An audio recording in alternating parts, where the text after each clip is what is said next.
Shalom, kenalin nama aku Cindy Priscilia Saragi dengan NIM 2404412 dari Pendidikan Matematika.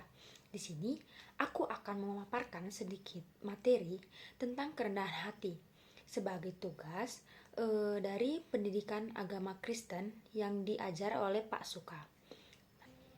Kerendahan hati Kristiani berdasarkan Alkitab. Kerendahan hati adalah salah satu sifat yang sangat ditekankan dalam ajaran Kristen. Dalam konteks Alkitab, kerendahan hati bukan hanya tentang sikap rendah hati terhadap sesama manusia, tetapi juga pengakuan bahwa kita sepenuhnya bergantung kepada Allah. Nah, definisi kerendahan hati dalam perspektif Alkitab. Kerendahan hati itu dapat diartikan sebagai sikap hati yang tidak sombong, tidak meninggikan diri, dan selalu mengakui keagungan Allah. Kerendahan hati juga berarti memprioritaskan kehendak Allah di atas keinginan pribadi kita dan mau melayani sesama dengan kasih. Kita bisa lihat dari Mika 6 ayat 8, yaitu, "Hai manusia, telah diberitahukan kepadamu apa yang baik, dan apakah yang dituntut Tuhan daripadamu, selain berlaku adil, mencintai kesetiaan, dan hidup dengan rendah hati di hadapan Allahmu." Nah, dari ayat ini kita bisa belajar bahwa kerendahan hati adalah bagian dari kehidupan yang berkenan kepada Allah. Kita bisa juga baca dari Filipi 2 ayat 3-4, yaitu, "Janganlah kamu melakukan sesuatu karena kepentingan diri sendiri atau karena kesombongan. Sebaliknya, hendaklah dengan rendah hati yang seorang menganggap yang lain lebih utama daripada dirinya sendiri, dan janganlah tiap-tiap orang hanya memperhatikan kepentingan dirinya sendiri, tetapi kepentingan orang lain juga." Nah, kerendahan hati melibatkan sikap mengutamakan kebutuhan orang lain di atas kepentingan kita pribadi. Yang kita bisa pelajari juga teladan kerendahan hati dalam kehidupan. Yesus Kristus itu adalah teladan sempurna kerendahan hati. Nah, meskipun Yesus adalah anak Allah, dia rela merendahkan diri untuk melayani kita manusia dan menebus dosa-dosa kita melalui pengorbanannya di kayu salib.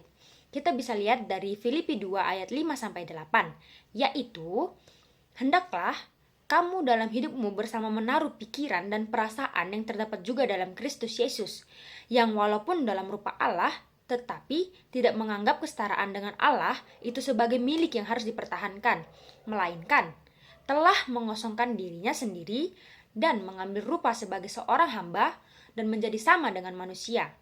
Dan dalam keadaan sebagai manusia, ia telah merendahkan dirinya dan taat sampai mati, bahkan sampai mati di kayu salib."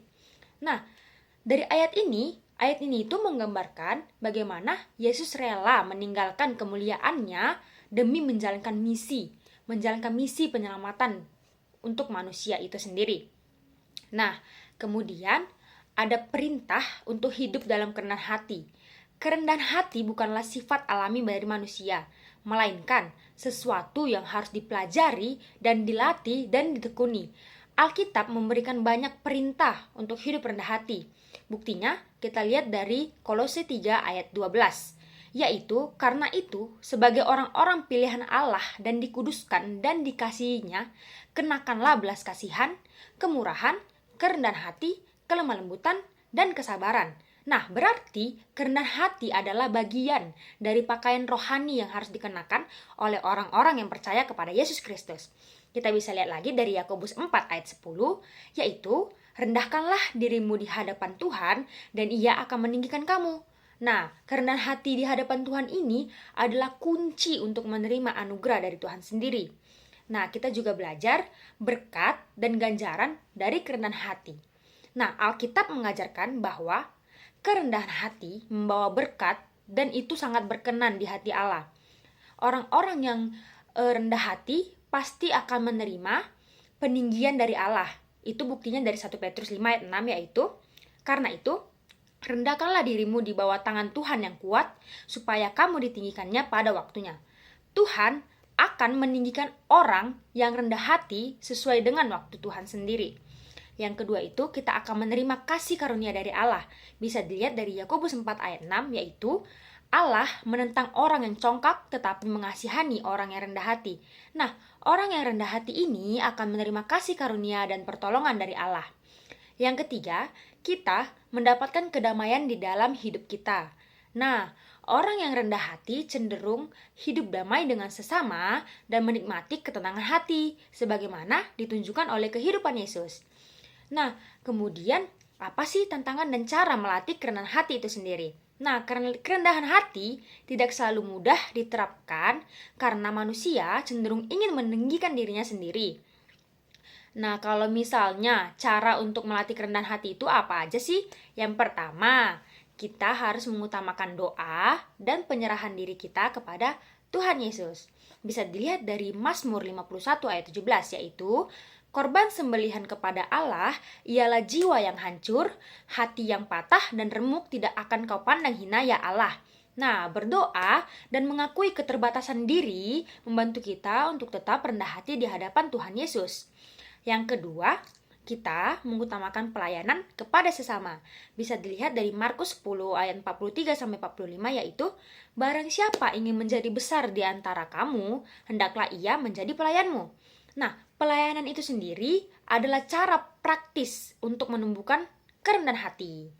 Kemudian yang ketiga, kita harus menghindari kesombongan seperti di Amsal 16 ayat 18, yaitu kecongkakan mendahului kehancuran dan tinggi hati mendahului kejatuhan.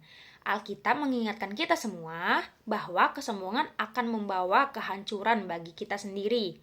Nah, apa sih kesimpulan yang kita dapat dari kerendahan hati? Kesimpulan yang didapat, karakter penting yang harus dimiliki setiap orang percaya itu salah satunya kerendahan hati. Nah, sikap ini tidak hanya menyenangkan hati Allah, tetapi juga membawa berkat di dalam hubungan kita dengan sesama.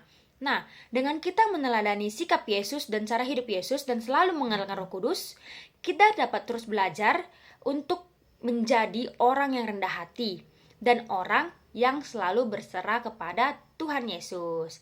Nah, di sini aku mau mengajak kita semua untuk lebih refleksi diri, untuk lebih introspeksi diri. Udah sejauh mana sih kita menyerahkan hidup kita ke Tuhan? Udah sejauh mana sih kita merendahkan diri kita di hadapan Tuhan? Karena tadi juga udah aku sampaikan kalau Tuhan Yesus tidak suka orang yang tinggi hati, baik kepada dia ataupun kepada sesama manusia. Nah, jadi mulai sekarang kita bersama-sama untuk memulai hal yang lebih baik lagi untuk menjadi pribadi yang lebih berkenan di hadapan Allah. Sekian yang bisa saya sampaikan. Jika ada kesalahan, saya mohon maaf. Terima kasih.